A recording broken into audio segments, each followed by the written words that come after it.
One of the greatest finds of Akkadian texts was the ruins of a library assembled in Nineveh by Ashurbanipal.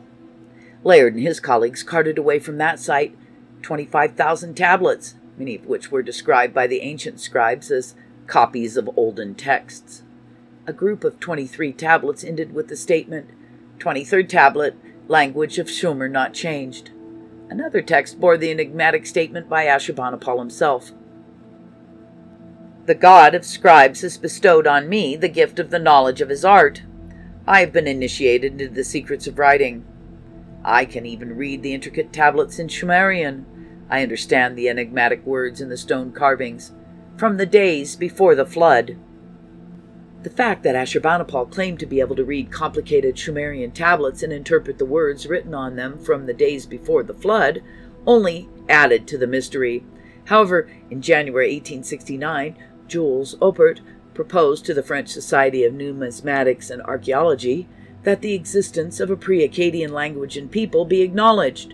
He suggested that the people be dubbed Sumerians and the area Sumer, because the early kings of Mesopotamia had declared their legitimacy by accepting the title King of Sumer and Akkad.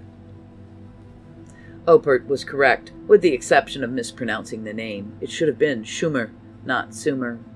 Sumer was not a mystery, far-away region, but the ancient term for southern Mesopotamia, as the Book of Genesis had clearly stated. The land of Shinar included the royal towns of Babylon, Akkad, and Erech. Shinar was Sumer's biblical name. The floodgates were released once the scholars accepted these results. They soon concluded that tablets with long columns of words were Akkadian Sumerian lexicons and dictionaries, constructed in Assyria and Babylonia for their own study of Sumerian, their earliest written language. We would still be a long way from being able to understand Sumerian without these old dictionaries. With their assistance, a tremendous literary and cultural treasure trove became available.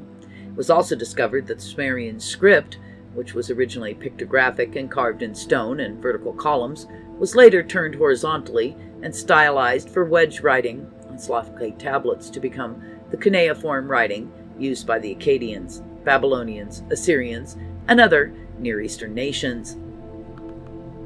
The discovery of the Sumerian language and script, as well as knowledge that Sumerians and their culture were the cradle of Akkadian, Babylonian, and Assyrian achievements, prompted archaeologists to seek southern Mesopotamia. All of the evidence now pointed to the existence of the beginning.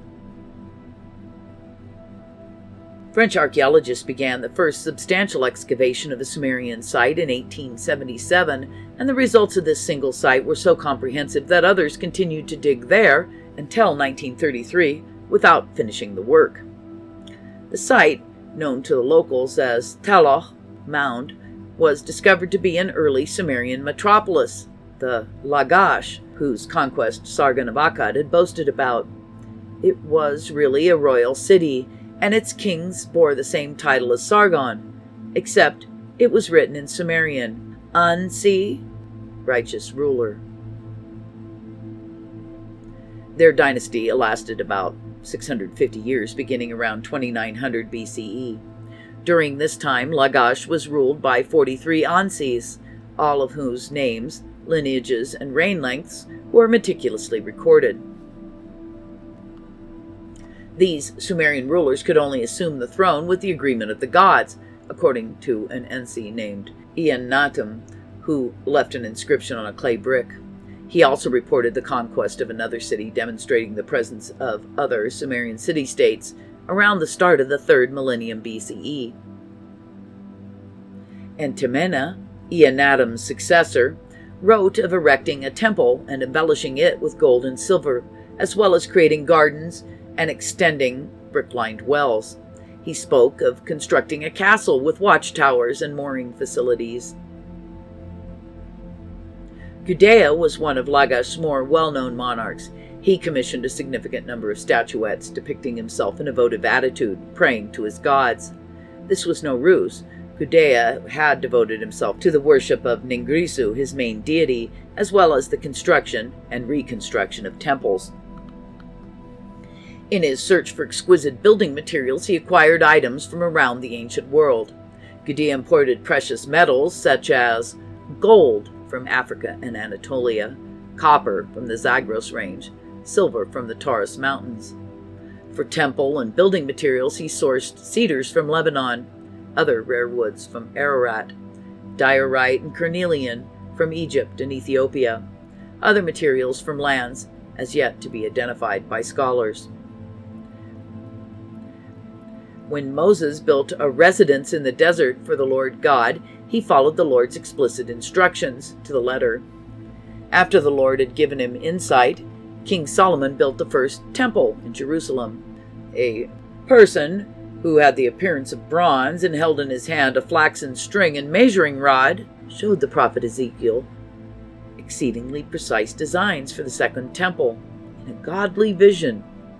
Ur-Nammu, the ruler of Ur, described how his deity gave him a measuring rod and rolled string for the project after commanding him to build a temple for him and providing him the necessary instructions.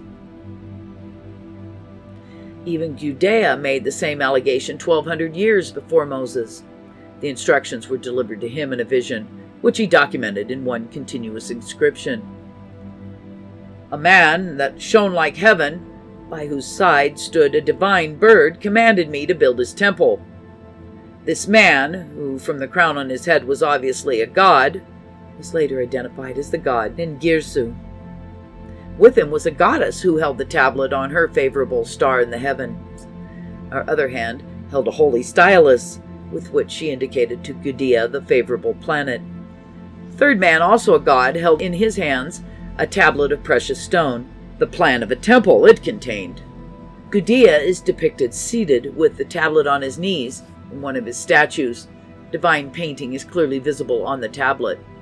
Gudea, as wise as he was perplexed by these architectural directions, so he sought out the help of the goddess who could decipher divine messages.